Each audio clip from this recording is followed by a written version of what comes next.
अध्यक्षता कर रहे हैं हरियाणा के माननीय पूर्व मुख्यमंत्री और इंडियन नेशनल लोकदल के राष्ट्रीय अध्यक्ष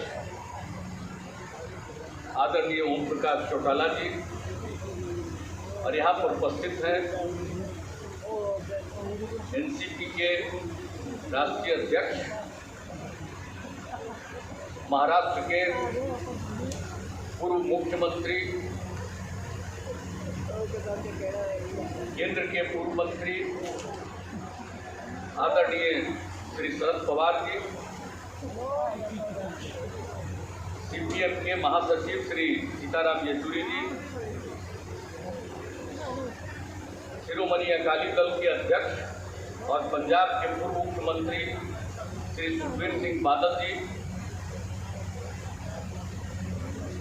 राष्ट्रीय जनता दल के नेता और बिहार के माननीय उप मुख्यमंत्री श्री तेजस्वी प्रसाद यादव जी,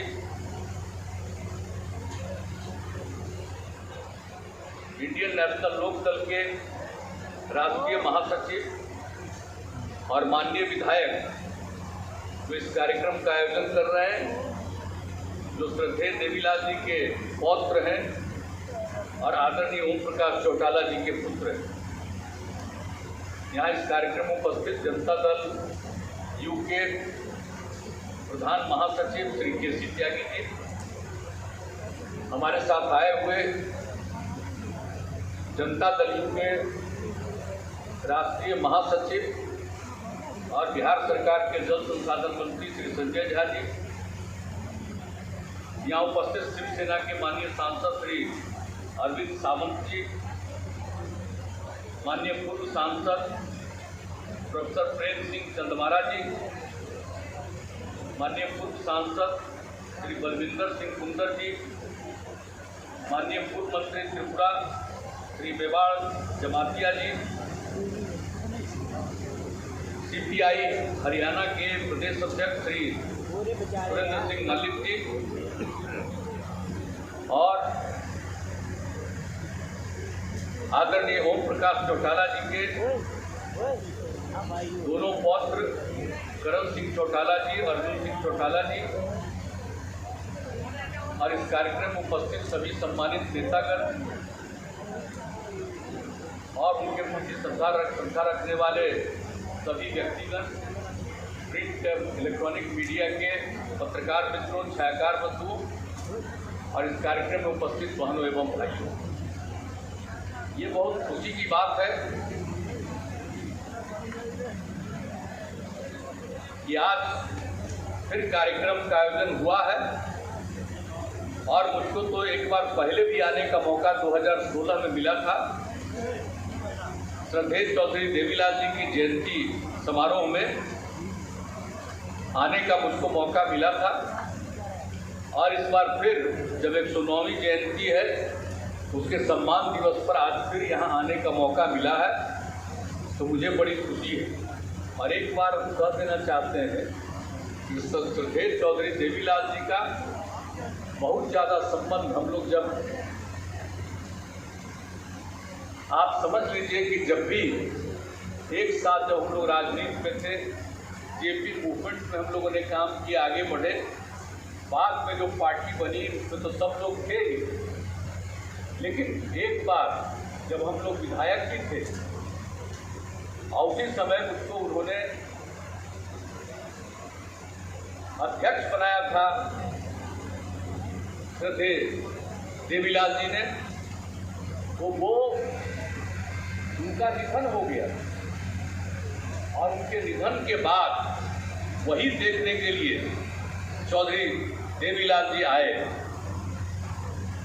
और उस समय जब आए तो इतना ज़्यादा उन्होंने ध्यान देना शुरू किया बिहार का और पूरी पार्टी का। मैंने पिछली बार भी इसकी चर्चा की, उन्होंने पूरा ध्यान दिया पूरी पार्टी का और पूरा नज़र रखे।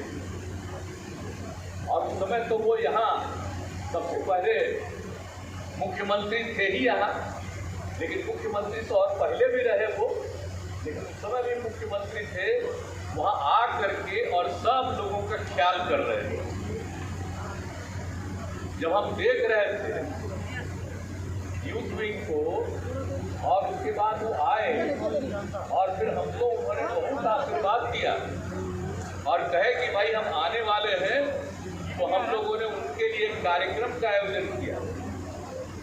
और जो पटना से उनको हम ले गए वहाँ, रास्ते भर इतने लोग खड़े थे, सब इतना स्वागत किए कि उनको घंटों लगा और सबका स्वागत उन्होंने स्वीकार किया था। और तब जाकर के वहाँ पर मीटिंग में पहली बार तो जो उनका निधन हो गया था कर्पूरी जी का, तो कर्पूरी जी के निधन के बाद जो स्थिति थी, तो वही देखने के लिए हम लोगों को मौका मिला। और उसके बाद जो पार्टी बनी, तो पार्टी बनी तो सब लोगों ने मिलकर के तो पार्टी बनाया, इन्हीं सब लोगों ने पार्टी बनाया। और उसके लिए जो मीटिंग हुई, हम लोग तो सब उस समय थे ही। लेकिन जब 1989 में लोकसभा का चुनाव हुआ, तो हम भी वहाँ पार्लियामेंट का चुनाव लड़ रहे थे। तो मेरे चुनाव में मेरा प्रचार करने के लिए हमारे क्षेत्र का मकामा जगह है, तो वहाँ ये पहुँचे थे और कितनी बड़ी भीड़ थी, तो इतना ज़्यादा करते थे और हम लोग तो उनका सम्मान करते रहते थे। और उसके बाद फिर जब सरकार बनी 1989 में यहाँ, तो पहले तो वही इलेक्ट हुए पार्टी की तरफ से नेता के तौर पर, लेकिन बाद में इन्होंने कह दिया कि नहीं कोई बात नहीं, और वो बने प्रधानमंत्री बने और उसमें वीपी सिंह को उन्होंने मौका दे दिया और सरकार बनी। और उस समय जब ये उप प्रधानमंत्री थे, तो उसके साथ साथ ये जो डिपार्टमेंट देख रहे थे कृषि विभाग का, तो हमको MP होकर के आए थे, हमको भी लोग राज्य मंत्री बना के हम ही को कृषि का जिम्मा दे दिया। और उस समय जब भी होता था तो उन्होंने हमको कह दिया था कि तुम्ही को जवाब देना है हाउस में। अब उसके लिए हम रोज सुबह 8 बजे जाते थे उनके घर पर कि ये सब आया है इसका, तो कहा कि जो तुमको मन करे वही जवाब दो, तो हम ही जवाब देते थे। तो इतना मानते थे, तो आप ये समझ सकते हैं कि उनकी कितनी इज्जत। और जो निधन हो गया था कर्पूरी जी का, और उसके बाद जो इन्होंने पूरे पार्टी को वहाँ बचाया और सब लोग आगे बढ़ते रहे, तो उनके प्रति तो हम लोगों का शुरू से ही एक श्रद्धा का भाव है। और हम कभी जीवन भर भूल नहीं सकते हैं कि जब हम लोग यंग थे तो उस समय कितना मानते थे और किस तरह से बराबर बात करते थे। और बाद में जब वो केंद्र में चले गए थे, तो यहाँ पर मौजूद हैं ही। अब जब इनको मौका मिला था, चौटाला जी को, ओम प्रकाश चौटाला जी, आदरणीय ओम प्रकाश चौटाला जी यहाँ मुख्यमंत्री बने थे। हाँ, यहाँ तो 5 बार ही मुख्यमंत्री बने, एक बार नहीं 5 बार मुख्यमंत्री बने हैं। और कितना काम करते थे। और उस समय जब हम केंद्र में भी जब मंत्री थे, बाद में फिर इस विभाग को देख रहे थे, तो उस समय ये बराबर यहाँ के बारे में समस्या बताते थे। और सब कुछ उस समय से जो भी हम लोगों से संभव था कृषि के क्षेत्र में, हम लोग इनकी बात को सुनते थे और मानते थे। तो आप समझ लीजिए कि जितना ज़्यादा काम आदरणीय ओम प्रकाश चौटाला जी का भी है, तो ये सब काम हुआ है। और किस तरह से इनको लोगों ने फंसा करके जेल भेज दिया, ये हम लोगों को कितनी तकलीफ हुई। और जब ये हुआ तो हम लोग जा करके, जब इनको जेल तक में रखा गया, तब भी हम लोग जा करके वहाँ मिलते थे। और इस तरह से एक एक तरह से हम लोगों का जो लगाव, तो ये हम कभी भूल नहीं सकते हैं। और जब भी उन्हें से इनको मुक्ति मिली, तब फिर इनसे मिलने के लिए हम आए। तो ये उसी समय हमको कहने लगे कि जहाँ हम थे, फिर हम चले गए थे बीजेपी के साथ, तो हमको समझा रहे थे कि काहे के लिए उसके साथ हैं, छोड़िए और इधर आइए। तो बाद में तो छोड़ के हम आ ही गए। अब एक ही साथ उसी समय से हमको ही कह रहे थे, और उसी समय से। और उसके बाद जो कुछ भी हुआ, और हमारे माननीय उप मुख्यमंत्री ने आपको बता दिया, भाई वहाँ तो कुछ है ही नहीं। और उन लोगों को हम इतना मदद किए और उसके बाद जो पिछला चुनाव हो रहा था तो उसमें तो हम लोग जो उम्मीदवार को हराने ही में लगे हुए, एक एक तरह का चीज हम नहीं बनना चाहते थे फिर मुख्यमंत्री, लेकिन ये लोग जबरदस्ती करके हमको बनाए हुए और काम नहीं हो रहा था ठीक ढंग से। जो लोग ये लोग वादा किए थे केंद्र से कि एक पिछड़ा राज्य है उसके लिए करेंगे, वो नहीं कर रहे थे और अंतोगत्वा जिस तरह का बात इन लोगों ने गलत करना शुरू किया, हम लोगों ने कहा कि भाई ये साथ चलना ठीक नहीं है, अलग हो गए। और आप जान लीजिए बिहार में 7 पार्टी एक साथ है और मात्र एक पार्टी अलग है। अब सब लोग मिल करके हम लोग काम कर रहे हैं। और एक बात तो जान लीजिए कि बिहार का तो चिंता नहीं है, अगला बार चुनाव होगा 24 में, तो उनको है क्या, अभी लोकसभा का चुनाव होगा तो उनके लिए जीतना तो संभव नहीं है, चाहे जो भी इधर उधर भाषण देते रहे। और विधानसभा का भी चुनाव होगा तो कोई जगह होगा नाम मात्र का मिलेगा। लेकिन बात सिर्फ बिहार का नहीं है, हमारी तो एक ही इच्छा है कि पूरे देश में एकजुट होना होगा, एक साथ मिलना पड़ेगा। ये मेरा जो आग्रह है श्रद्धेय ओम प्रकाश चौटाला जी से चरण स्पर्श करते हुए फिर इनको हम कहेंगे कि जरा यहाँ आपके साथ कितने लोग आए हुए, अब आगे भी ज्यादा से ज्यादा पार्टियों को जोड़ने में लगिए। अब क्या समझते हैं कि कहीं कोई पार्टी ऐसा हो सकता है, कहीं आप समझ सकते हैं कि बिना सीपीआई सीपीएम के माले के कोई बात होगा? सब तरह के लोगों का, अन्य जो पार्टियां हैं विभिन्न राज्यों में।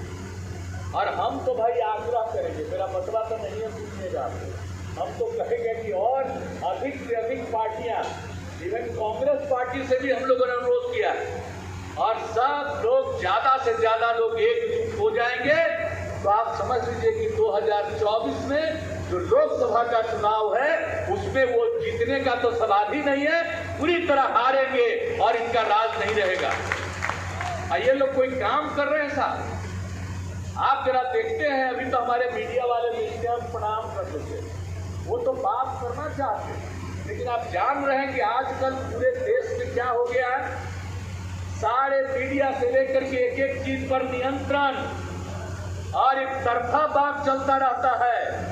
दूसरे लोग बोलते हैं, थोड़ा बहुत छपा, वो सब चीज को बढ़ाया नहीं जाता है। इस हालत से करके हर चीज पर नियंत्रण रखे हुए, इसलिए जरूरत इस बात की है। और दूसरी बात है, समाज में जो ये झंझट पैदा करना चाहते हैं, हिंदू और मुस्लिम का झंझट, ताकि इसी का झंझट हो जाए और उसी में झंझट रहेगा तब तो हिंदू लोग कोई रहेंगे, उनको हम अपनी तरफ करके जीतेंगे। कभी भी हिंदू मुस्लिम का झगड़ा नहीं है, ये गलत बात है। देश जब 2 हिस्सा में बंट गया था तो क्या सारे मुस्लिम चले गए थे वहां? अरे बापू ने क्या काम किया, सबके लिए काम किए, और जितना वहां थे उससे भी ज्यादा मुस्लिम समुदाय के लोग अपने देश में रह गए। तो इसलिए मुस्लिम और हिंदू के बीच में कोई झगड़ा नहीं है। लेकिन कुछ लोग तो गड़बड़ करने के चक्कर में रहता है। आप चाहे जैसा भी हो जाइए, कोई जन्म लेता है तो जन्म लेगा तो कुछ न कुछ तो बहुत ही गड़बड़ करने वाला आदमी होता ही है, वो अलग बात है, लेकिन आम तौर पर कहीं नहीं होता। इसलिए एक बात जान लीजिए, ज्यादा से ज्यादा लोग एकजुट होइए और ये समझ लीजिए कि तीसरा गठबंधन की बात नहीं है, मुख्य गठबंधन की बात है। मेन गठबंधन देश में बनेगा और तभी बहुत अच्छे मत से जीतेंगे, और अच्छे मत से जीतेंगे तो अपना आपको जो चाहिएगा, चाहे कृषि का मामला हो, चाहे गरीब गुरबे का मामला हो, अनुसूचित जाति जनजाति का हो, समाज के किसी भी तबके के तबकों का है, उन सबों के उत्थान के लिए मिलकर के काम होगा। इसलिए हम सब लोगों को, जो आप जयंती समारोह मना रहे हैं, श्रद्धेय चौधरी देवीलाल जी का हम लोग और यहाँ पर आने का मौका मिला, बड़ी खुशी की बात है। लेकिन याद रखिए कि उन्होंने कितना काम किया था। आपका हरियाणा बना कैसे था? ये तो उन्हीं का मूवमेंट था जिससे तो हरियाणा भी बना। लेकिन हरियाणा तो और पंजाब अलग हुआ, लेकिन आप जान लीजिए उन्हीं का रिश्ता पंजाब से भी सबसे अच्छा था। अभी तो आप ले लीजिए ना, अगल बगल में रहने वाले दोनों लोग मौजूद हैं यहाँ, तो इसीलिए कोई अलग नहीं, अलग राज्य बना। तो इसीलिए उनका तो बहुत बड़ा योगदान है और उन सब चीज़ों को याद रखना है। तो आज जो आप लोग कर रहे हैं बड़ी भारी बात है, बहुत अच्छी बात है और इसका आयोजन किए हैं। तो मेरा तो एक ही अनुरोध है कि सब लोग मिल करके एकजुट हो करके आगे बढ़िएगा और तभी देश आगे बढ़ेगा। और जो देश को नष्ट करने में जो आज शासन में है वो लगे हुए हैं, उनसे मुक्ति मिलेगी। आप लोगों को ये पसंद है, अरे एकजुट होना चाहते हैं? आप बताइए, हाथ उठा के बताइए। अब देख लीजिए सर, सब हाथ उठा दिया, सब लोग हाथ उठा दिए। यहाँ पर जो बैठे हुए हैं सब लोगों से हम लोगों की बातचीत हो रही है। शरद पवार साहब से कितना बातचीत हुआ और हमने कहा इनको कि आप जो करिए, सीपीआई सीपीएम सब लोगों को कहा है। और आज तो बड़ी खुशी की बात है कि जब यहाँ पर बादल साहब भी मौजूद हैं, तब एक बार हम हाथ जोड़ के प्रार्थना करेंगे। अब आप भी सब सामने आ जाइए, अब इधर उधर मत होइए, एक साथ रहिए। और हम तो आप जानते ही ना भाई, आप लोगों की जो इच्छा थी वो हम क्या करते थे। और आपके पिताजी कितना मानते थे हमको, याद करिए ना कि कितना मानते थे। और जब हम लोगों ने 17 में काम किया वो हम तो सब दिन पे, इसलिए हम सब लोगों से विनम्र प्रार्थना करेंगे कि आज सब लोग एकजुट होकर के आपने जो हाथ उठा दिया है इसके लिए मैं आपका अभिनंदन करता हूं। हम लोग मिल करके चलेंगे। व्यक्तिगत रूप से मुझकी कोई अपनी इच्छा नहीं है, हम तो चाहते हैं देश को आगे बढ़ावे और मिल करके सबका विकास हो और सब लोग आगे बढ़े, यही हम लोग चाहते हैं। और समाज में किसी भी तरह का कोई तरह का इधर उधर न रहे, इसलिए सब मिल करके चलेंगे। और आपको तीसरी बार हाथ उठा करके जो आपने आज कह दिया तो मुझे बड़ी खुशी है। और अब हम उम्मीद करते हैं कि सब लोग मिलजुल करके एकजुट होकर के चलेंगे और बहुत आगे बढ़ेंगे। इन्हीं शब्दों के साथ आप सबको बहुत बहुत धन्यवाद।